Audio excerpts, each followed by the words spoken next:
drag queens, ghosts, and a little murder she wrote. All this and more on this week's Last Looks. Hit the theme. Last looks, Paul, Julie, Jason, and two. Cause last looks, Paul, Julie, Jason, and two. Cause what's its mission? What's a street fighter? Stellar skateboard, pay enterprises. What's up, jerks? Kumite, undercover, hotspot summer. Last looks, Paul, Julie, Jason, and two. Cause Hello to all my breakdancing assassins. I am your host and people-pleasing hitman, Paul Scheer, and welcome to How Did This Get Made? Last Looks, where you, the listener, get to voice your issues on The Big Hit, a movie that Discord user, You Brace Yourself, thinks should have had the tagline, The Big Hit. These rental fees just might cost you your life. All right, thank you. You Brace Yourself for that alt tagline. A big shout out to Latex Drool for today's opening theme song. And remember, if you have a alt movie tagline, submit it to us on our Discord at discord.gg/hdtgm. And if you have a Last Looks theme song, go to hdtgm.com and click on a Submit a Song button on our homepage. Remember, keep them short. 15 to 20 seconds is best. Coming up on today's episode, we're going to be hearing all your corrections and omissions on The Big Hit. Then Jason will join me for a Just Chat. We're going to talk about our new favorite show. Also, just kind of check in. We haven't gotten a chance to really break down all the things that we've been excited about, but I got to talk about Widow's Bay, and we do it in a way where there's no spoilers. So if you haven't watched yet, we're just going to psych you up. And if you have watched, it's just confirming you have great taste. Anyway, as always, at the end of the show, I will reveal the movie that we'll be covering for next week's episode. People, heads up. We're going to be back at Largo in Los Angeles on June 5th. Snag your tickets now at hdtgm.com. We'll announce the movie soon, so keep on checking back in. Dinosaur Improv will be at the Del Close Marathon in New York City on June 12th and 13th. You can get info at dinosaurimprov.com. It's all part of the Del Close Marathon. And if you've never been to the Del Close Marathon, or if you are a giant fan, I'm going to tell you that I'm going to be doing a retrospective on what's in the dumpster with Chris Gethard. We're going to do a reunion of Match Game 76 on Saturday night.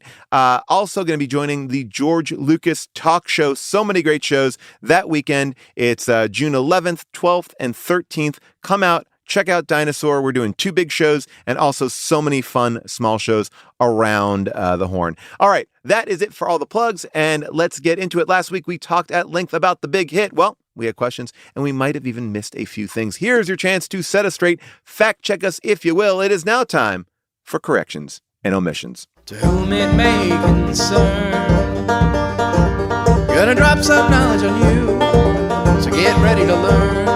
Tell us something that we don't know, maybe something they said wrong in the show. Corrections and omissions. Corrections and omissions. Thank you, Wally Tarkington, for that theme song. Now, before I get into your comments, I'm sure you've heard in our episode that June and I had this disagreement about whether they established the character Keiko to be in college despite clearly seeming like she was in high school. Now, after we recorded the episode, we did find and insert a clip from the movie where Keiko's dad does say the line, "I need to pick up my daughter at college." So, June, you've been corrected. But yes, I also acknowledge it was creepy and probably a fix that was done in ADR. But I did hear that line, so I feel vindicated. All right, let's go to the Discord. Firebert says, as a Trekkie, my mind always focused on Avery Brooks' character Paris in this movie. He feels like the one person who's doing a mostly serious, badass character while everyone else is doing Looney Tunes. But I also have to point out how weird it is that they named Lou Diamond Phillips' character Cisco. I mean, sure, it's a different spelling, but it's just so weird to have the name of Avery Brooks' Star Trek character, Captain Sisko. It would be like naming a character Picard in a Patrick Stewart movie. I got to say, I agree with you 100%, but here's the thing. Avery Brooks is so badass in this movie that I forget that he's Sisko because he's carrying himself completely different. So I can separate the Star Trek from the man. Not always, but I can in this. Picard would be unforgivable. BB Max writes, while the meal prep scene was essential to discuss, let's talk about the kitchen fire afterwards. Melvin enters the kitchen to find the whole, uncut chicken on fire while it sits in an uncovered pan on the stovetop. Can you even cook a whole chicken this way? I mean, let alone a chicken getting hot enough to burst into flames. Yes, I believe that the same amount of research they put into cutting wires in this movie, they put into cooking chicken. There's no way that a chicken would burst into flames, especially in that short of a period of time. I've never really started a fire in the house. Smoke, sure, but this chicken seems like it was based in kerosene to kind of ignite. I'm looking at an image of it right now. It is literally impossible. And no one's cooking a stove chicken, rotisserie chicken on a stovetop. That doesn't happen. I mean, there's stovetop stuffing. That's on a stovetop, but not stovetop chicken. All right, let's go to the phones. Anthony from Florida. Hi, Paul, Jason, and June. This is Anthony. I am also a former video store clerk. In 1998, I got my first ever DVD player, and one of the movies I got was The Big Hit. And I just wanted to say that in the deleted scenes, they showed what happened to Vince. Antonio Saboto Jr. had a drag show to go to. So at one point, he shows back up and he's in full drag, and he's like, "Hey, I told you I had that thing to do this weekend." So that's where he was. I have no idea why they didn't keep that in the movie. Oh my! This is why this movie is kind of amazing and awful at the same time. It's like, what a wild choice. All right, so he was going to a drag show. That's enough. Do we know that? Is that part of the movie? Or was he unavailable and they made a joke? There's things in this movie, and I don't want to point out too many things. There's some interesting conversation on the Discord about some ADR lines in here that are covering up some way more offensive words, especially out of the mouth of Lou Diamond Phillips. I don't mean to bash Lou Diamond, but it feels like there was a bro vibe going on. This is what I'm talking about. This movie brought me back to a very specific year in time that I feel like all bad things happened. It was bad. It wasn't like, it's not even like bro culture, like, oh man, you can't take a joke. It was like the advent of Axe body spray. Remember that commercial where a girl was like humping a fucking water line because a guy above her was showering, and like his tub, like his pipe is like in an apartment building, and so she's like fucking humping the pipe because she's so turned on. Anyway, that's what this movie is. A girl humping a water pipe from the guy above her wearing Axe body spray. Dr. Guts continues to add some more color to Anthony Saboto Jr.'s whole drag queen plotline. Because you know what? We do need to go a little bit deeper. In the DVD, there are these deleted scenes where we do actually see an entire subplot where Vince does moonlight as a drag queen. Again, I'm not yucking it. I'm just like, why do we need it? So there are the scenes they have. It's like he shows up in full drag to pick up the garbage bags and the body parts. So there is images of him, and he looks like a more masculine Liza Minnelli. It's like Liza Minnelli meets Cher. Not masculine, I would say muscular. That's what we're looking at here. God bless this movie for making big swings. And again, I never like to rip on a movie that takes chances. But again, I don't feel like these chances were from the people you want to take chances with.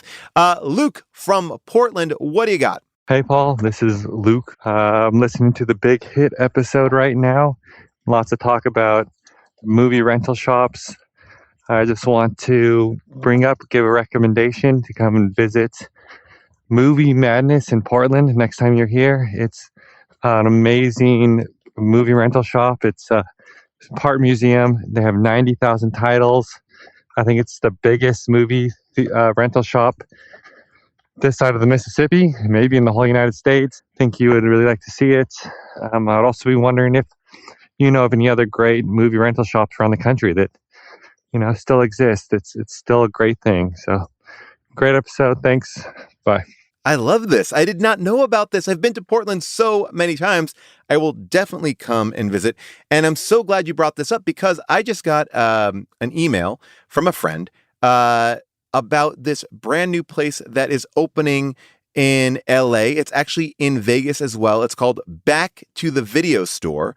And it is a speakeasy, like 90s Y2K video bar. And I will tell you that just based on what I've seen from it, it looks really fun. It's not traditionally what you are describing. It's not it's a bar, but it's a themed out bar. And it's like you're drinking in a Blockbuster. I think it looks awesome. I have not been, but it's opening in LA and I will report back to you. But if you want to follow them online or go see them when you're in Vegas, Back to the Video Store. But more importantly, we will visit Movie Madness. I mean, I need a little bit of video store energy. I was so upset when I was not cast in that Netflix show about the Blockbuster. I was like, wait a second. I did that. I could get in that. Anyway, but I love the people who created it and they're amazing and all good friends. Anyway, let's go to our next call. Ooh, this one's anonymous. Hi, I just want to validate June's bathroom fears from the most recent episode. Although I've used more modern bathrooms with two doors, which are okay because they both lock securely. My grandmother had a bathroom in her house that had a door to a bedroom and a door to the hallway, neither of which had a lock. And there was sort of a housekeeping do not disturb type sign that you could put on the door and flip around. But anytime I was in there as a kid, the whole time it was just like, is someone gonna walk by? Is someone nearby? Like, again, too far away from the door to be able to stop anything if someone starts opening it. So I definitely understand where June was coming from on that point. I'm glad that we are in a safe enough space to share. Yes, look, people don't recognize a closed bathroom door means someone might be in there. I always knock just in case. I don't know. What does it cost you? What does it cost you? Always knock. Not going to disturb anybody if no one's there. You're only going to help yourself and save someone from the worst embarrassment of their life. Next up, Becky. Hi, guys. Loved the episode. Thanks so much. I just wondered if you would talk about Bokeem Woodbine's finger grip strengtheners. It was a heck of a little thing to add in an already kind of overstuffed fun movie, and he seemed to have a very precious relationship with them. Wonder if you guys wanted to comment on that, in addition to all the great things you already commented on. Again, wonderful episode. Love the show. Thanks so much. Becky did not notice this, but thankfully Scott did show us. Oh, that thing. Yes. Okay. So Scott is showing me a picture of it. That was wild. It does not seem, if you're not familiar with what Becky is talking about, the finger grip strengthener is that giant, like it almost looks like a shield where it's like he is, I don't know, like on like some sort of like weightlifting machine, but it's, I would say if you put it in your hand, it would reach down to your like elbow. It's giant. Yes. So he's always, I don't know why his fingers would need to be strengthened, but I guess I'm looking at it more as a palm thing, but I guess he wants that tension and that tightness. And at this point, I think, this is a time before pocket vaginas. And, Bokeem could have been so much more focused if he just bought himself an appropriately sized sex toy. And I can only imagine that at this point in his life, the character's life, not Bokeem's life, that he would be awash in so many amazing sex toys that he would never have to worry about the gym of it all. But maybe he likes the gym. I mean, this is a bunch of guys who do like gyms, but I'm just assuming that his dick is going to be beat up. It's going to be black and blue. It's not a good look for a dick to feel like it's gotten that much tension or grip on it. I don't think any part of the body it would be good for. Anyway, back to the Discord. So Todd W. talks about something that is very near and dear to my heart. He goes, I can't make heads or tails of the locker room situation. Were we to believe that a ragtag group of freelance hitmen go to their office every morning and change clothes together in a locker room like they're football players, and that they all shower together at the end of the day? I get having a warehouse or, a building for your death squad to meet up and plan, but why on earth would they need a fully operating locker room where they can strip naked at the end of the day to change back into civilian clothes? I mean, when they appear to be wearing normal clothes for most of the time anyway. The one exception was their construction worker disguises, but why couldn't they just put those on, at home, or the way that regular construction workers do? I would even go one step further, Todd, and say like in a van. It's not like they were in a costume closet. They were naked, showering, brushing their teeth, and putting on deodorant in the locker room. This is not really the way I think freelance hitman group operates. Maybe I'm the naive one. Now, here's what I'll say. I read it slightly differently. Now, yes, Avery Brooks has this amazing office, and I feel like maybe it is in the same building. This is clearly on a higher level. I would think, okay, well, I work for Avery Brooks, and he gives me these great benefits, like a gym. And, at that point in your life, you're like, gym memberships were, in this time, get a membership to Crunch, it was worth something. So there's a world in which we say, oh, yeah, and part of working for me is you get to work out at my gym whenever you want. I buy that. I buy that a little bit. Here's the other thing I'll say, that these dudes just like to work out together. So they go to this is not part of the criminal world. This is just their gym. They all belong to the same gym. Again, I don't know why a gym would be that high up, but I guess maybe that's my own thing. I just think of gyms being lower, but I guess, yeah, why not? They could be high up.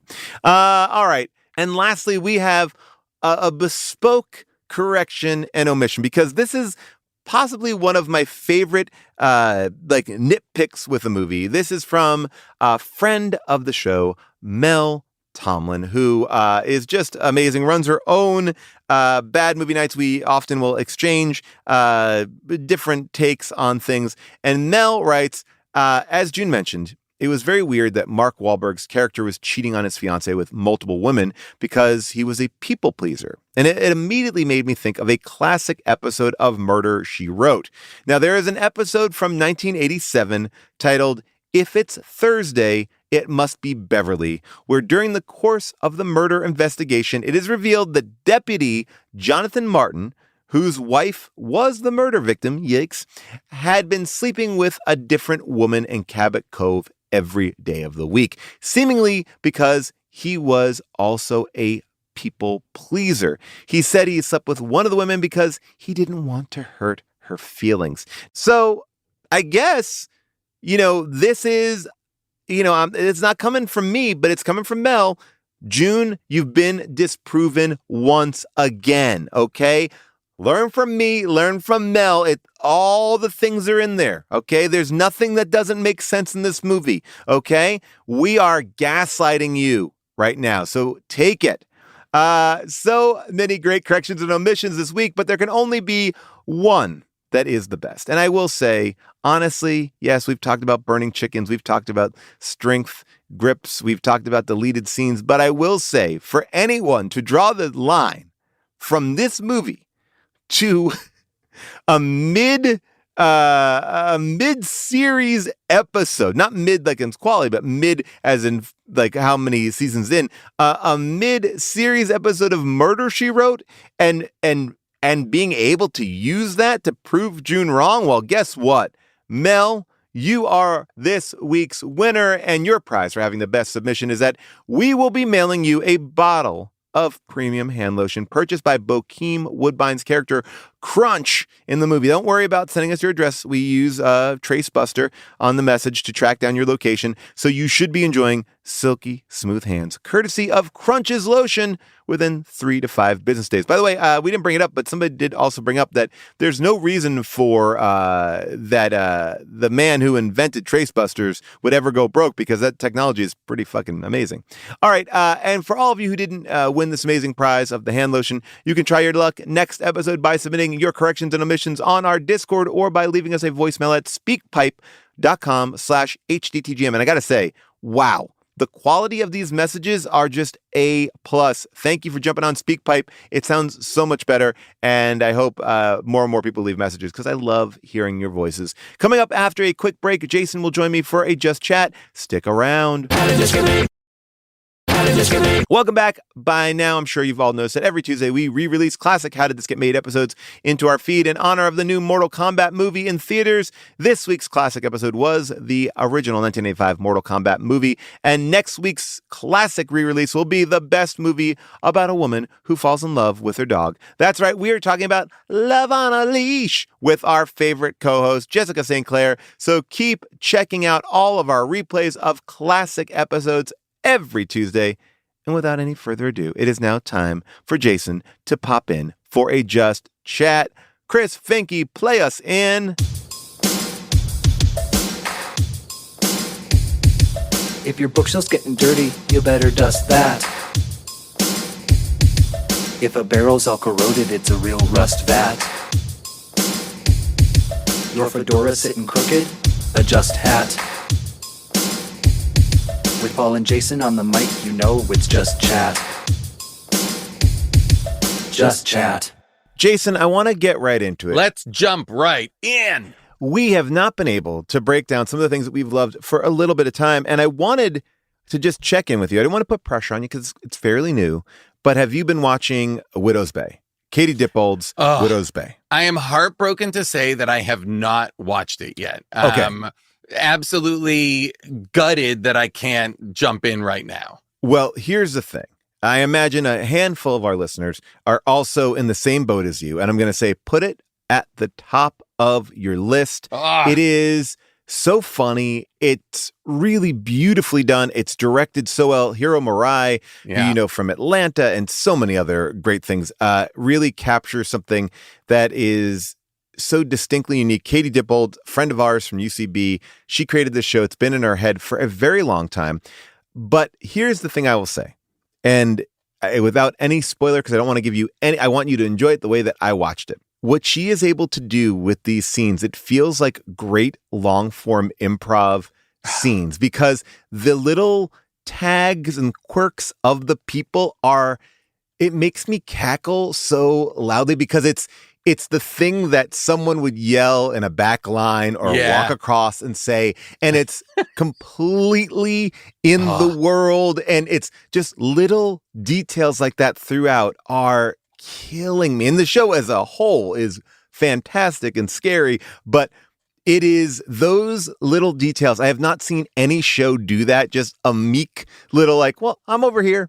I did that. You know, it's like a little, and just like calling out stuff. There's a moment where one of the characters makes a very big declaration and then is immediately called out. Like the way that, like, in a way that you would do it on stage. I don't know. Like, I don't want to give it any more than that. And just say that to me is like the special sauce of Katie because she's so attached to horror. And if you don't know who Katie is. Yeah, what I was going to say is like, this is a horror show. This is a horror show that is very funny, you know? And this is, if you don't know Katie Dippold, this is like her sweet spot. I mean, June absolutely loves it. My dad loves it. My dad found it unbeknownst to, any connection that I had to it or anything. I think the best way that I can illustrate that I often will say here is if I'm trying to explain Katie Dippold to somebody, just Google Katie Dippold Babadook. This is exactly what I was going to say.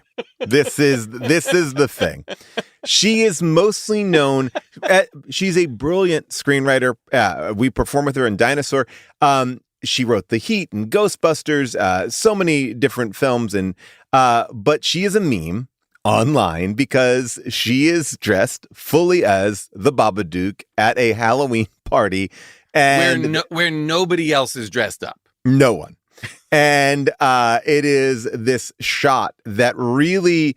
I mean, you have seen it. You've definitely seen this meme, and that is Katie Dippold because she's also not a person who is want for attention. It's not like she posted that. Like, no, she's into Halloween, and we know that she's obsessed with Halloween in the funniest way. So, like, this show is so exciting to me because it is like truly Dips being given the keys to just run rampant with a very cool horror show that is very funny. And that she just kills it. Oh, I love her. I'm so excited. It'll be on the top of your list. It'll be on top of everybody else's list. But I'm excited for more and more people to find out about it. I'm stoked. It's on Apple. Do it up. Get out there, watch it. It's I'm so excited that it's getting so well received. And it's like, I feel like I've been hearing from everybody they're obsessed with it. I haven't been able to watch it because I have been traveling. I was in Europe. I was doing some work, and then I was in London, and I got to see my Taskmaster castmates. I saw the reunion pictures online. I follow enough of your castmates to have seen it all together, and it looked like a great time. Such a blast. We had such a great time hanging out and catching up with all of them. I do want to shout out Fatia El Ghori has a BAFTA-nominated short film up called Donkey that is on YouTube. You can watch it on YouTube here, and it's hilarious. She's so fantastic. And then season 21 of Taskmaster is midway through the season right now. Kumail Nanjiani is one of the guests, or is one of the competitors. It's a killer cast. I mean, this is a great cast.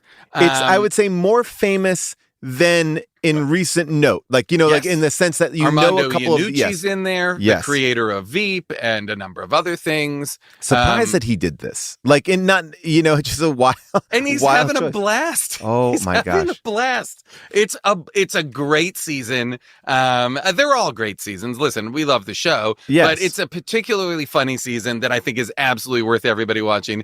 In addition, I would recommend everybody, please, if you haven't watched it yet, season 2 of Last One Laughing, the UK Last One Laughing. I am obsessed. I am obsessed. This show is fantastic. Season 1 was incredible and so funny. Season 2, the head-to-head pairing of David Mitchell and Sam Campbell is next level insane and so funny. I have never gone to bat more to be like, can I host the American version of this show? I must love it so much. By the way, this is kind of a tangential side note. I know that I've talked to you very openly and passionately about my love for Traitors, but maybe the thing that will get you on board is the new season of Traitors, which is going to be Celebrity Traitors. You mean? Yes, I've heard Michael about this. Sheen. Yes, Richard E. Grant, James Projector. Yes, James. Yes, James Acaster is in the cast, and I'm going to mispronounce his name, but Ramesh is in there. Yeah, yes, from Taskmaster. Yep. Fantastic. It is going to. I mean, it's James Blunt, is it? Can I ask you a question? Yes. Is this normal? Do they always do high-end celebrity Traitors, or is this a new thing? So, I don't feel like I've ever heard this before, because to me, whenever Traitors has been described, it's like Real Housewives and, like it's kind of like Bravo celebrities and so there's forth. A couple of things to go over. I mean, I know in the Ron sense, Funches was on it, No. But this is what has happened. When Traitors first started, there was like a handful of British celebrities in the original cast mixed with real people. Like, it was an interesting, like, diverse group, right? It's kind of like the way when Mike White competes on Survivor. Like, oh, that's Mike White, but he's with a bunch of normies. But America was like, no. We're never doing normies. We're only doing Bravo people. But BBC has always been in front of it. But the show's popularity has just grown and grown and grown. So I think that they are like, oh, shit, like we can actually really get high-end celebrities. And then following that, the next season, which I know a little bit about, and we could talk off air, the next American season is going to be matching that in some ways. I gotta watch this, I would say wait until Celebrity season 2, because that it's going to be all the people that you like. It'll be a good, and it will feel, I think, like what we like in the Taskmaster world. It's going to be more fun and more playful. But here's the funny thing, I think, which is like, Traitors has gotten so successful with the Bravo celebs that now they're doing a normie version of Traitors that's going to air on regular television. Oh, wow. So Traitors is a streamer show, but now they're doing the normie version as a network show. And I got to say, I like the normie version of Traitors in the sense that no one's coming in with baggage. It's a lot more of like, I don't know everybody's a discovery. Yes. And that to me, it's like, because there's a lot of shit that I don't like. Vocally, I've talked about this, but where when you come on to Celebrity Traders, like, well, you're a housewife, so you're definitely manipulative. And I'm like, no. Let them play the game. You can't, because in a game like Mafia, you're looking for any reason, and it's so much more fulfilling, I think, to really be like, no, it's all here. It's all on the level. Well, it's also like you're not getting people's, like, you're not getting like people who are like trying to do their thing.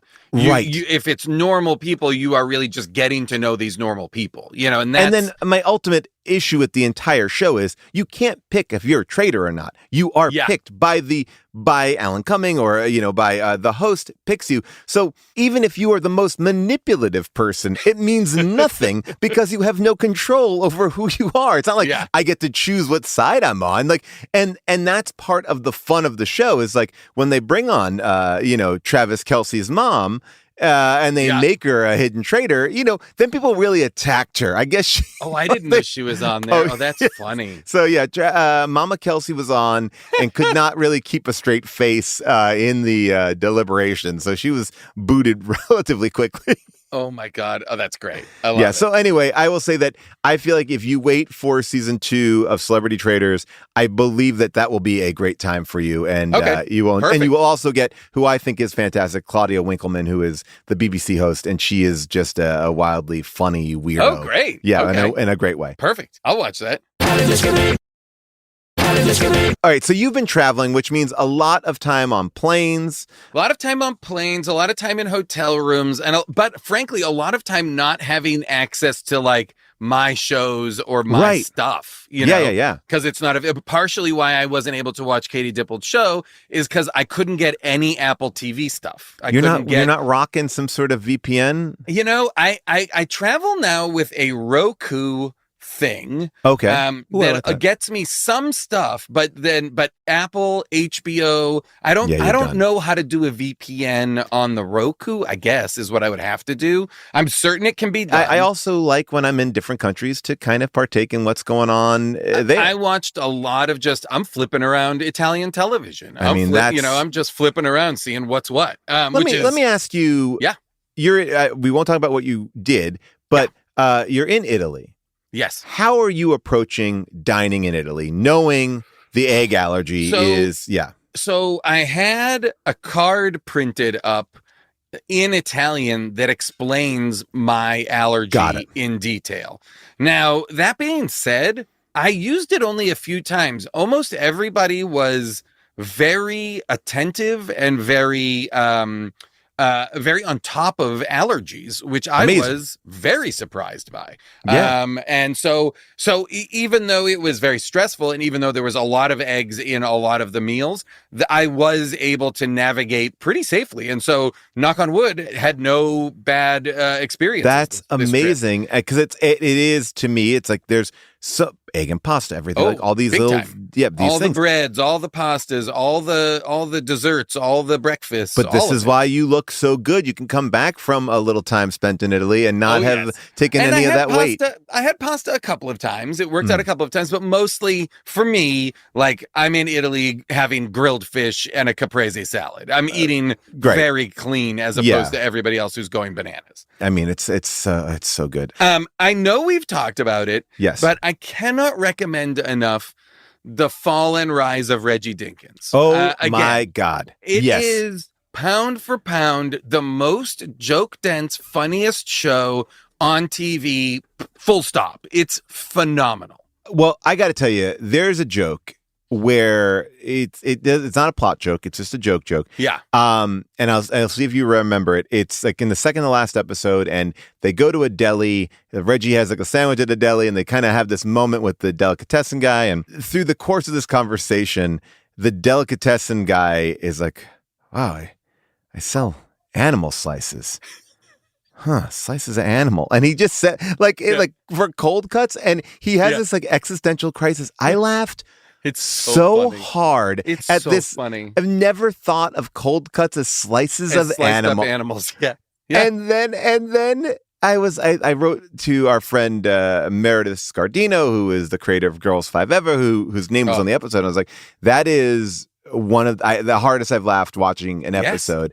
And then she's like, that's your buddy Phil Jackson's joke. That's a Phil Jackson joke. And I was like, oh my God, I watched it play out. And I was like, that's how Phil would play it. And I talked to Phil, and Phil's like, I literally just improvised that in the room. And I was like, and it's because the guy has this momentary existential crisis. It's so fucking The funny. show is a blast. And kind of like what you were saying before, like there is an improv feeling to it. Like there are, like what you were saying about Dipple's show, there are jokes and throwaway lines that feel as though they're improvised or feel of the moment, and it's really satisfying and it's so funny to watch. I just loved it.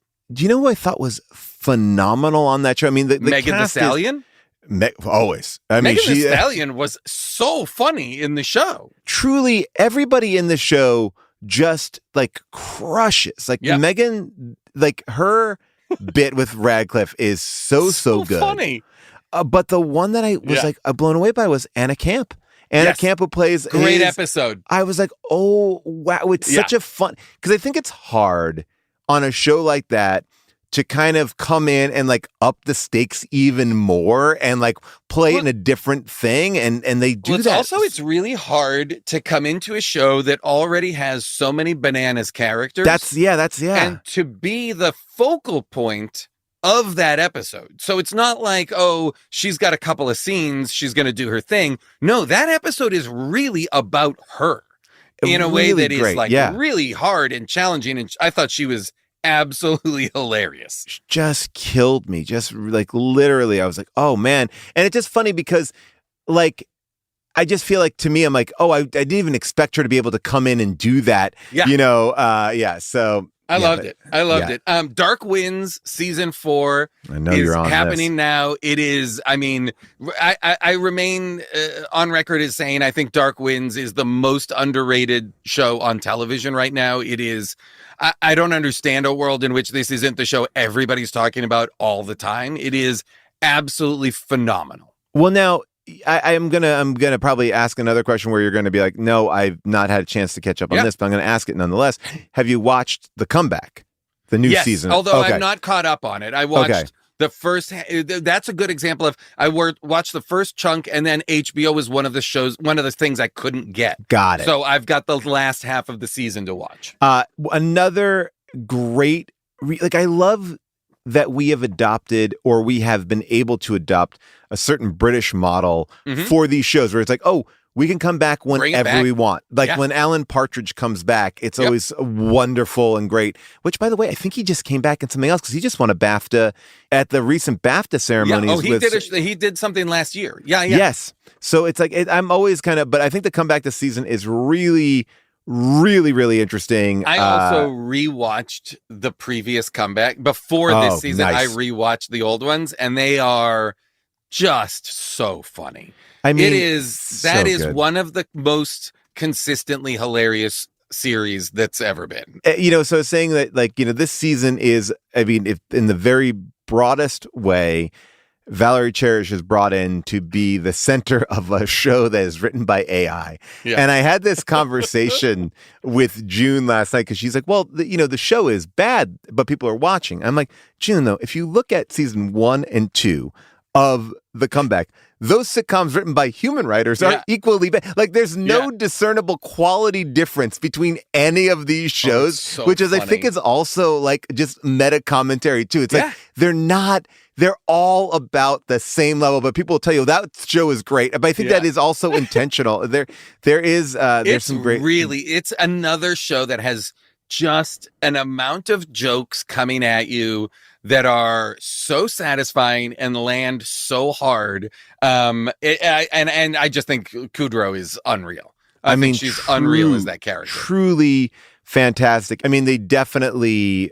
I think, are saying goodbye to her this season, and the ending, it just wraps in so many great ways, and there's so many beautiful things. Like I don't want to spoil any of it, but there are just these great full circle moments that like literally brought tears to my eyes twice in one episode. I was like, wow, Really, really great. I love it. By the way, the show I believe that we were both talking about with Steve Coogan is How Are You? It's Alan. Yeah. And then in is it parentheses? Partridge. I haven't seen any of it, but I love it. I love it. I cannot wait. The Disney Plus series, the animated Darth Maul Shadow Lord, I think that's what it's called. Yes. Yeah. Fucking awesome. More of that. I agree. Give me more. It's terrific. I loved every minute of it. I think it's a fantastic Maul. Who would have thought Darth Maul, such a kind of problematic character in the prequels, would in the animated series, across the animated series, become one of the most interesting, most three-dimensional characters in all of Star Wars. Well, it's incredible. This is the thing, Darth Maul is such a visually iconic character who was so underserved by the prequels. It was it really was just like, oh, wait, no, come on.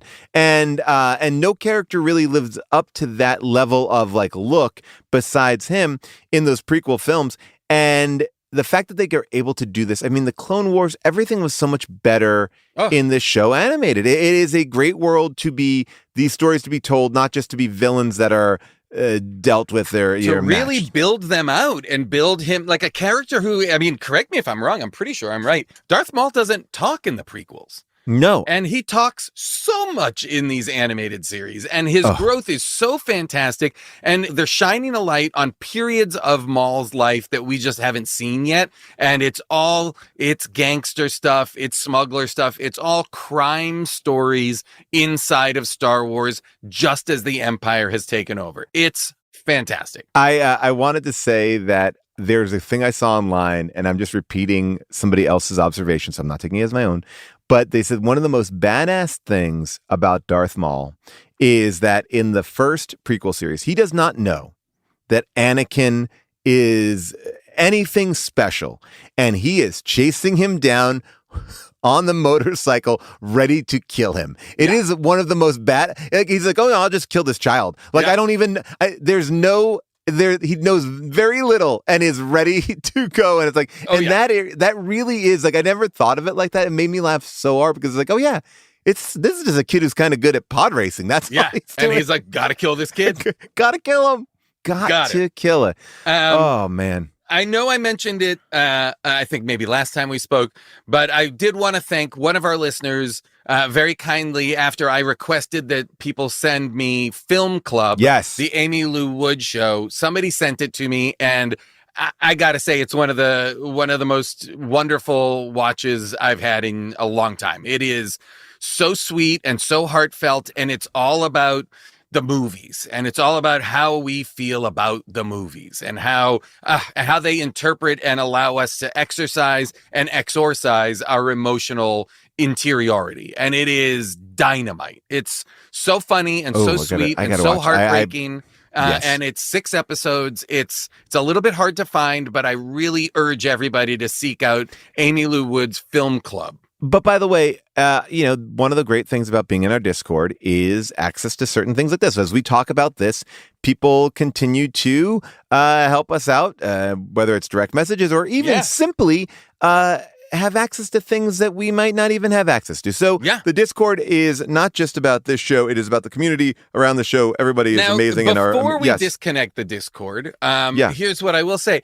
In the spirit of, if you're willing to help me out, please, I'm looking for The Gold Season 2. I know it's going to air here at some point. The Gold Season 1, Paul, I've talked about it on the show before, is one of the best, most wonderful, heist crime shows. It's a British show that's based on a real story. And I'll tell you the setup. The setup is, the first scene is these guys go to rob a bank. Mm-hmm. And as they're breaking into the vault, one of them is like, hey, what about that stuff over there? and they look over and there is, and I'm not going to remember the amount, but they think they're going in to rob like a couple of £100,000 worth of money. Yes. But there instead is like 26 million pounds in gold. Right. Which is about, which I guess in 2025 is 88 million. So this is a giant amount. Yes. So they instead steal that, but then have no understanding or capacity of what to do with it. And how, and so the show is about all of the people that have to get involved, that they have to like now find and reach out to figure out how to melt the gold or sell the gold or bury the gold or fence the gold. And it's this sprawling epic that is so fantastic. Jack Loudon from Slow Horses is in it. Hugh Bonneville, like a whole ton of people. It's cops and robbers, but it's also all these other people that they have to keep bringing in, and all the ways that it's always just falling apart. So I will say it's going to be on PBS apparently soon. That's what I've heard too, but they've been saying that now for so long. Okay, got it. That I'm like, well, somebody just send it to me, because it aired in the UK over a year ago, I think. Yeah. So I'm looking for the Gold season 2, and I'm also looking for a show called Soviet Jeans. If anybody knows about that show. All right, we have to wrap it up right now, but we will be back again to talk about all the things that we love. Jason, great talk to you. Can't wait. All right, that is a wrap talking with Jason, which means it is finally time to announce our next movie. Next week, we'll be going from gun shooting to parachuting. That's right, we'll be watching the 1994 skydiving action film Drop Zone. Oh, I love this movie. Starring Wesley Snipes, Gary Busey, and Yancey Butler. IMDb describes it like this. A tough cop teams up with a professional skydiver to capture a renegade computer hacker on the run from the law. Rotten Tomatoes rates Drop Zone 41% rotten on the tomato meter, and Letterboxd user Justin La Liberty says, where some see a poor man's Point Break, I see a rich man's Terminal Velocity, which released a mere 3 months prior. Let's take a listen to the trailer. $2 million a month for the operations and names of every undercover agent in the world. In a world of high-tech espionage, These people are killers. all that stands between lawlessness and justice You leave the cop stuff to me. is one man. Stage 1 is complete. Right on schedule. Wesley Snipes. Schedule gonna change.